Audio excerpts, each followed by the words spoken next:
Tentara Pembebasan Nasional Papua Barat, TPNPB, secara mengejutkan mengaku akan menghentikan seluruh kontak senjata jelang 1 Desember 2025. Hal ini disampaikan langsung oleh Panglima TPNPB OPM Kodap Imamta Agustinus Kres dalam pernyataannya.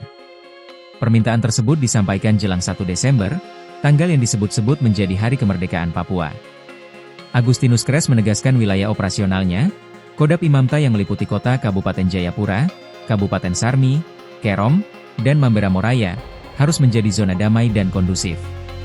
Tidak boleh ada kontak senjata, tidak boleh datang merampas rumah orang lain lalu membuat kekacauan, tegas Agustinus dalam keterangan tertulisnya pada Minggu, 23 November 2025. Mereka juga menolak adanya pihak di luar Kodap Imamta untuk memanfaatkan momentum 1 Desember.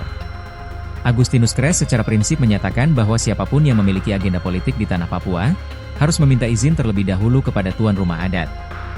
Ini mengindikasikan bahwa TPNPB Kodap Imamta tidak ingin wilayahnya dikendalikan atau dijadikan arena konflik oleh kelompok manapun. Kami menegaskan wilayah Kodap Imamta tidak bisa dipakai, dikendalikan, atau dimasuki secara sepihak oleh kelompok manapun, ujarnya. Dengan demikian, TPNPB Kodap Imamta melarang masuknya kelompok bersenjata, organisasi politik, maupun pihak manapun yang hendak memanfaatkan situasi jelang 1 Desember untuk memicu konflik. Agustinus turut menimbau seluruh masyarakat Papua, baik di dalam maupun luar negeri, agar tidak terpancing oleh provokasi dan tidak mengikuti ajakan gerakan ilegal.